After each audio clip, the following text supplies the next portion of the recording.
أسعد الله أوقاتكم بكل الخير والمودة. أهلا وسهلا بكم. قصتنا لهذا اليوم بعنوان جزاء من لا يصون النعمة. يقول راوي القصة: كان لي جار فقيرا جدا، كان يعمل جنديا في البحرية، وكنت أعمل معلما في أحد المدارس في المدينة.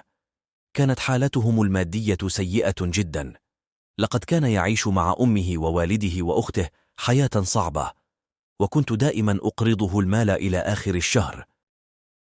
وبعد مرور سنين جاء عريس لأخته، وتمت الموافقة عليه، وزفها لزوجها دون أن يقيم لها أي مراسيم زفاف. كان قد خبأ مهر أخته، وبعد أيام من زفاف أخته تقدم لفتاة وتزوج بها. ولما حملت زوجته كبرت معاناتهم أكبر من السابق، لدرجة أنهم كانوا يتناولون وجبة واحدة في اليوم. اقتربت زوجته على الولادة، وبعد أيام أنجبت طفلا. لقد جاءهم الطفل مبشرا بالخير. لقد عرضت الشرطة البحرية على الجنود منح تعليمية إلى أحد الدول لمدة 2 عام، فتقدم صديقي عدنان إلى قيادته، وتمت الموافقة وحصل على المنحة. فأخذ زوجته وابنه وتركهما في بيت عائلة زوجته، وطلب مني أن أرعى أسرته في فترة غيابه، فقلت له: لا تقلق، إنهم مثل عائلتي. وبعد أيام سافر، وعندما انتهت المدة عاد جميع الجنود إلا هو لم يعود معهم. شعرت بالخوف والقلق عليه، وعندما سألت عليه زملاءه أخبروني أن بعض الجنود تم ترقيتهم ومددوا لهم في المنحة للحصول على رتبة قائد. فشعرت بالسعادة وقلت: بالتوفيق يا صديقي، فأنت تستاهل هذه الترقية. قضى 2 عام آخرين أيضا، وعندما انتهت المدة عاد وكان قد تغير تماما، وتم ترقيته إلى قائد ومسؤول في القيادة. لقد تولى قيادة الإدارات البحرية، ومسؤولا على شؤون الأفراد ومخازن الأسلحة.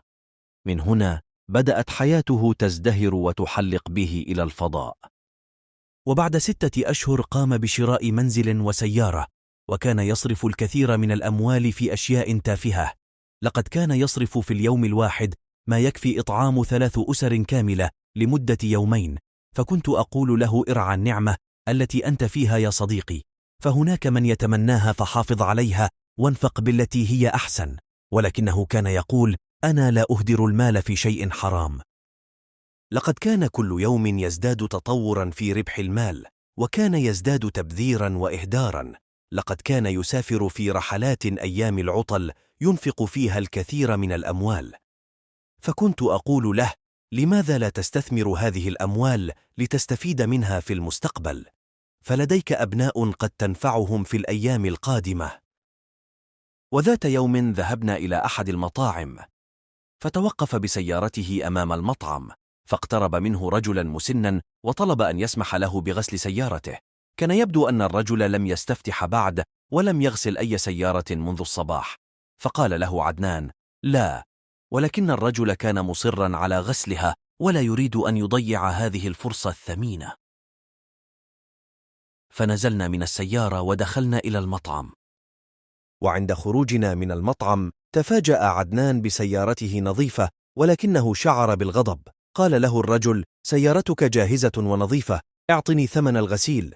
فقال له عدنان بغضب: هل سمحت لك أن تغسلها؟ ألم أخبرك أن لا تلمسها؟ قال الرجل: أعتذر يا سيدي، ولكنني بحاجة للمال لكي أطعم أطفالي. أرجوك يا سيدي تعاطف معي لوجه الله. فركب عدنان سيارته وقال له: ابتعد من أمام سيارتي. فظل الرجل واقفا أمام السيارة والدموع تسكب من عيناه يريد المال. فغضب عدنان ونزل، ورفع يده وصفع الرجل حتى وقع على الأرض. فقال الرجل: حسبي الله ونعم الوكيل. لقد تألمت مما فعله صديقي، ونزلت للرجل ودفعت له المال وطيبت بخاطره، ثم عدت إلى السيارة.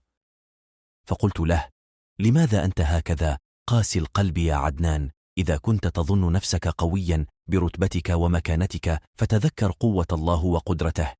لكنه كان يتحسس من نصيحتي له، وأصبح لا يتواصل معي مثل العادة، ولم يعد يأتي لزيارتي، وقطع علاقته بي، فشعرت بالحزن وضاق صدري لما أصبحنا عليه. اتصلت به أكثر من مرة، ولكنه كان يغلق الخط في وجهي، فأرسلت له رسالة قلت له فيها: صون النعمة يا صديقي قبل أن تندم وتعود إلى حيث كنت، فالذي أغناك في ساعة قادرا على أن يعيدك إلى فقرك في ثانية. تذكر رسالتي جيدا، إلى اللقاء يا صديقي. فكان هذا آخر تواصل بيننا. وقام ببيع المنزل الذي يقع بالقرب من منزلي، واشترى منزلا في منطقة بعيدة، فانقطعت علاقتنا نهائيا، ولم أعد أسمع عنه أي أخبار. وبعد مرور عام التقيت به في أحد الأسواق يسير حافي القدمين، والذي نفسي بيده رأيته يجمع الخضروات من الأرض، وكان مظهره بشعا جدا، وقد أصبح وجهه مغطى بشعر لحيته وشاربه. اقتربت منه وقلت له: عدنان، هذا أنت؟ ما الذي تفعله هنا، ولماذا تجمع الخضروات المعفنة؟ فقال لي: أجمعها لكي أطعم أسرتي. قلت: وماذا عن أموالك وغناك؟ قال: لقد خسرت كل شيء. فقلت له: اترك هذه الخضروات من يدك، ودعنا نشتري طعاما لأسرتك، ثم أخبرني ماذا حصل. كيف خسرت كل شيء؟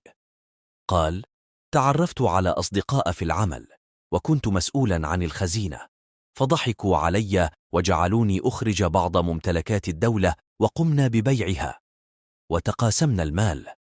ثم تفاجأت في اليوم التالي أنهم كانوا يختبرون أمانتي، ثم قاموا بمصادرة كل ما أملك، ووضعوني في السجن ل4 أشهر. وعندما خرجت من السجن تفاجأت أنه قد تم سحب رتبتي، وطردوني من العمل بشكل نهائي، وأصبحت الآن كما ترى يا صديقي لا أمتلك ثمن وجبة بسيطة لأسرتي. لقد عدنا إلى أسوأ من السابق يا صديقي. فبكيت عليه وندمت لأني تركته وحيدا، فهذا جزاء من لا يصون النعمة.